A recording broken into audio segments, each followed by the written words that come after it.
Can't fall asleep? One video, then 2 and 3, and now you're here. Did you know maybe it's because you've been looking at your screen for a bit longer than you really should? We all know the first downside of sitting in front of our computers or tapping that smartphone for hours after hours. We don't get enough exercise. But don't worry, I'll give you another reason, or maybe a bunch of reasons to curb that screen time. Firstly, let's start with your childhood memories. I'm sure you remember your mother scolding you. Don't sit too close to the TV or you'll ruin your eyes. Turns out, might as well have some truth to it. Watching that computer screen can cause CVS, computer vision syndrome, also referred to as digital eye strain. And it's a whole group of eye and vision related problems. Research shows that 50 to 90% of people who work on a computer screen have at least some of the symptoms of CVS. Not only being on your computer for so long, but using your tablet or smartphone may also have the same effect. Staring at a computer or phone screen for too long can cause eye strain, blurry vision, trouble focusing at a distance, dry eyes, headaches, neck, back, and shoulder pain. These symptoms may be caused by poor lighting, glare on a digital screen, improper viewing distances, poor seating posture, uncorrected vision problems, and a combination of these factors. But the extent to which you might experience CVS also depends on your visual abilities and exactly how long you've been working in front of a screen. The American Optometric Association, AOA, reports that an average American worker spends at least 7 hours a day on the computer, either in the office or working from home. Other reports states that the average American adult spends as much as 11 hours each day looking at a screen of some kind. Kids and teenagers are as much affected as working adults, as these days everyone is on the net. Kids have their heads glued in front of a tablet, and teens have their smartphones glued to their hands. Am I right or am I right? This is probably one of the main reasons why so many kids have posture problems. But if CVS is the problem that you're suffering from, no need to worry. You've come to the right place. Here are some important factors on how to prevent or reduce the symptoms of CVS. Most of these factors are related to how exactly you should use your computer or device. Getting cozy in bed with your screen a few centimeters away from your face may not be the smartest thing to do, and neither would hunching over a table staring at your computer screen. This includes lighting conditions, chair comfort, position of the monitor, and the use of rest breaks. Location of your computer screen.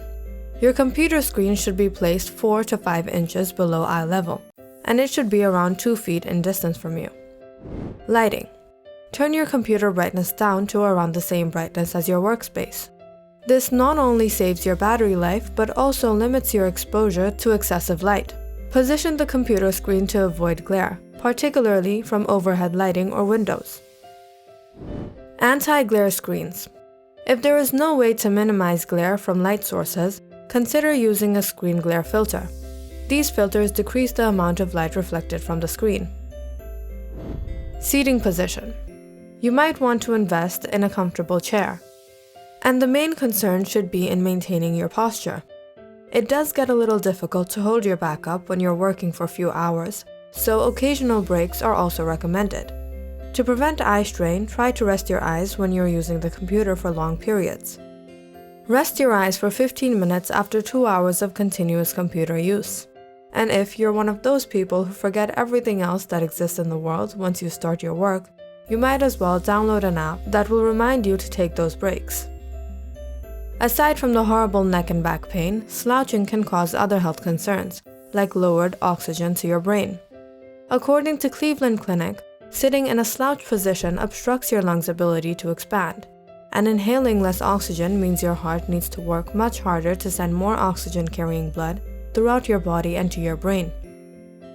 People are checking their phones at least 100 times a day and sending constant texts. A study of students showed the majority feel distress if they have to go without their cell phones for 24 hours. This problematic use of cell phones have been associated with anxiety, stress, and even depression. Neuroscientists have called this issue digital dementia, which harms important right brain functions, including short-term memory, attention, and concentration. Nowadays, many teenagers are being diagnosed with ADHD, even though most of them don't have the condition.